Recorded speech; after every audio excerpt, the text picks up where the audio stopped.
नमस्कार दोस्तों, स्वागत है आप सभी का हमारे चैनल इहान क्लासेस में। दोस्तों आज हम लोग पढ़ने वाले हैं 10th क्लास बायोलॉजी का एक महत्वपूर्ण टॉपिक जिसका नाम है श्वसन। हम लोग जानेंगे कि श्वसन का डिफिनेशन क्या है, श्वसन क्या है, श्वसन कहाँ होता है, श्वसन क्यों होता है, श्वसन क्यों जरूरी है, अगर श्वसन नहीं होगा तो क्या होगा, और श्वसन का रासायनिक सूत्र क्या है, श्वसन के बारे में हमें क्या याद रखना है। ये सब आज हम लोग इस वीडियो में जानने वाले हैं। इस वीडियो को देखने के बाद आपको श्वसन के रिलेटेड कोई भी वीडियो देखने की जरूरत नहीं होगी, क्योंकि श्वसन के बारे में जितनी जानकारी है पूरा जानकारी इस एक वीडियो में हम आज आपको बताने वाले हैं। तो दोस्तों चलिए स्टार्ट करते हैं आज की वीडियो। तो दोस्तों सबसे पहले हम लोग समझेंगे कि आखिर श्वसन क्या है। ठीक है दोस्तों, श्वसन वह प्रक्रिया है जिसमें जीव अपनी कोशिकाओं में भोजन को ऑक्सीजन की सहायता से तोड़कर ऊर्जा प्राप्त करते हैं, उसे श्वसन कहते हैं। दोस्तों अगर आसान शब्दों में बोलें तो ऑक्सीजन लेकर भोजन को तोड़कर ऊर्जा बनाना ही श्वसन कहलाता है। अब हम लोग समझते हैं कि श्वसन क्यों आवश्यक है, क्यों जरूरी है। दोस्तों यदि श्वसन नहीं होगा तो हम चल नहीं पाएंगे, क्योंकि श्वसन से हमें क्या प्राप्त होती है, ऊर्जा प्राप्त होती है। ऊर्जा नहीं रहेगा तो हम कुछ भी कार्य नहीं कर पाएंगे, न चल पाएंगे, न दौड़ पाएंगे, न कोई भी काम नहीं कर पाएंगे। यानी हम लोग ऊर्जा रहता है हमारे अंदर, तभी हमारे अंदर ताकत आती है, और ताकत रहेगा तभी हम लोग कुछ काम कर पाएंगे। तो दोस्तों अगर श्वसन नहीं होगा तो हमारा हृदय कार्य नहीं करेगा, हमारा मस्तिष्क काम नहीं करेगा, यानी हमारा दिमाग काम नहीं करेगा। अर्थात शरीर के हर कार्य के लिए ऊर्जा आवश्यक है, यानी ताकत आवश्यक है, और यह ऊर्जा श्वसन से मिलती है। इसलिए श्वसन बहुत ही महत्वपूर्ण चीज़ है हर एक जीव के लिए। तो दोस्तों अब हम लोग समझते हैं कि श्वसन में गैसों की भूमिका क्या है। दोस्तों अंदर जाती है ऑक्सीजन और बाहर निकलती है कार्बन डाइऑक्साइड। यानी जब हम सांस लेते हैं तो ऑक्सीजन अंदर जाती है, और जब हम सांस छोड़ते हैं तो कार्बन डाइऑक्साइड बाहर निकलती है। ये आपको पता है और आपको याद होना चाहिए। तो दोस्तों अब हम लोग समझते हैं कि श्वसन कहाँ होता है। दोस्तों श्वसन हमारे शरीर की प्रत्येक कोशिका में होता है। कोशिका के अंदर विशेष अंग को माइटोकॉन्ड्रिया कहा जाता है। दोस्तों हम लोग पढ़ चुके हैं कि एक कोशिका होता है, कोशिका के अंदर गोल्जी काय होता है, और कोशिका द्रव भी होता है। यानी कोशिका के बहुत सारे अंग होते हैं, जैसे लाइसोसोम, माइटोकॉन्ड्रिया, और भी बहुत सारे अंग होते हैं कोशिका को। तो कोशिका का एक अंग है क्या, माइटोकॉन्ड्रिया, और माइटोकॉन्ड्रिया में ही ये ऊर्जा श्वसन की क्रिया होती है, जहाँ ऊर्जा का निर्माण होता है। यानी श्वसन की क्रिया माइटोकॉन्ड्रिया में होती है, इसलिए ऊर्जा भी निर्माण कहाँ होगा, माइटोकॉन्ड्रिया में। यानी श्वसन की क्रिया जहाँ होती है वहाँ ऊर्जा निर्माण होता है। तो हम कह सकते हैं कि माइटोकॉन्ड्रिया में श्वसन का क्रिया होता है, या माइटोकॉन्ड्रिया में ऊर्जा का निर्माण होता है।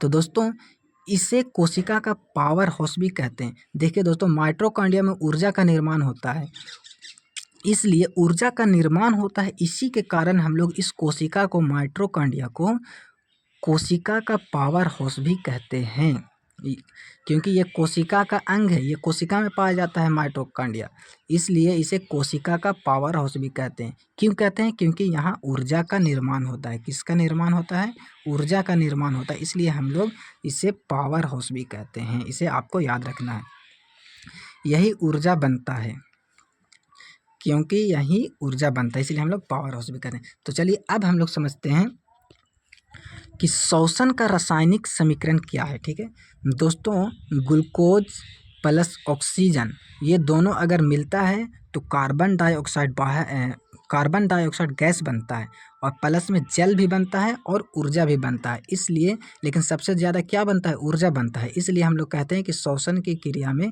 ऊर्जा का निर्माण होता है, सबसे ज़्यादा ऊर्जा बनता है, इसलिए हम लोग ऊर्जा का नाम लेते हैं सबसे ज़्यादा। तो हालांकि कार्बन डाइऑक्साइड गैस भी बनता है और जल भी बनता है।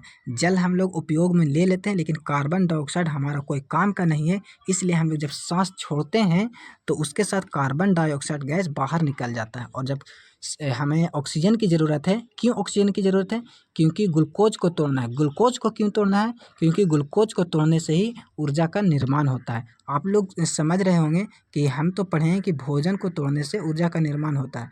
तो दोस्तों ये आप अगर डीप में पढ़िएगा तब समझ में आएगा कि भोजन से ही ऊर्जा ये भोजन से ही ग्लूकोज का निर्माण होता है। जब भोजन पचता है तो ग्लूकोज का निर्माण होता है, ठीक है।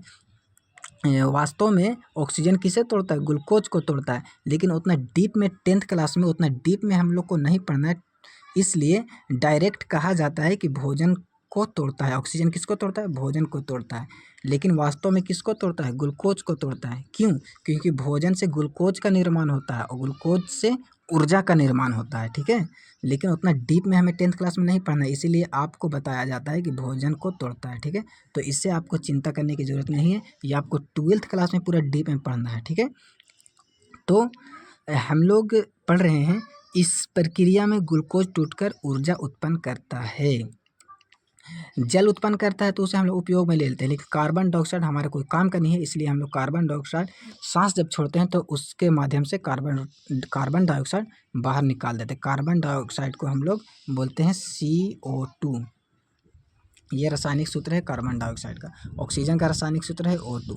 उसी तरह रासायनिक सूत्र श्वसन का क्या है? ग्लूकोज प्लस ऑक्सीजन मिलकर कार्बन डाइऑक्साइड प्लस जल और ऊर्जा का निर्माण करता है। तो दोस्तों अब हम लोग समझते हैं कि श्वसन के प्रकार। श्वसन कितने प्रकार का होता है? दोस्तों श्वसन 2 प्रकार का होता है, वायवीय श्वसन और अवायवीय श्वसन। वायवीय श्वसन उसे कहते हैं जो ऑक्सीजन की उपस्थिति में होता है, यानी ऑक्सीजन जब रहेगा तभी ये श्वसन की क्रिया होगा। ऑक्सीजन जब रहेगा, पेन सही से नहीं चल रहा, चलिए अब पेन को ठीक कर लिए। वायवीय श्वसन किसे कहते हैं? वायवीय श्वसन किसे कहते हैं? जब ऑक्सीजन की उपस्थिति में श्वसन की क्रिया होती है उसे हम लोग वायवीय श्वसन कहते हैं। जब ऑक्सीजन के अनुपस्थिति में यानी ऑक्सीजन नहीं रहता है फिर भी श्वसन की क्रिया हो जाती है, श्वसन की क्रिया हो जाती है, उसे हम लोग अवायवीय श्वसन कहते हैं। यानी देखिए दोस्तों, जितना भी जानवर है, हम लोग इंसान है, जितना भी जीव हो, सब में ऑक्सीजन की उपस्थिति में ही श्वसन होता है, श्वसन की क्रिया होती है, ठीक है। लेकिन एक यीस्ट है, यीस्ट एक ऐसा प्राणी है, ऐसा जीव है जिसे ऑक्सीजन की ज़रूरत नहीं है, ऑक्सीजन के बगैर ही उसमें श्वसन की क्रिया हो जाती है। तो ये सिर्फ आपको याद रखना है कि अवायवीय श्वसन किस में होता है? तो यीस्ट में होता है। अवायवीय श्वसन किसे कहते हैं? तो ऑक्सीजन के अनुपस्थिति में जो श्वसन क्रिया होते हैं उसे अवायवीय श्वसन कहते हैं, और जिसमें ऑक्सीजन के उपस्थिति में श्वसन की क्रिया होती है उसे वायवीय श्वसन कहते हैं। तो चलिए अब हम लोग जानते हैं कि श्वसन और श्वास में अंतर क्या है। देखिए बहुत से स्टूडेंट ये समझते हैं कि सांस लेना और छोड़ना और श्वसन दोनों सेम चीज़ है, लेकिन वो गलत है।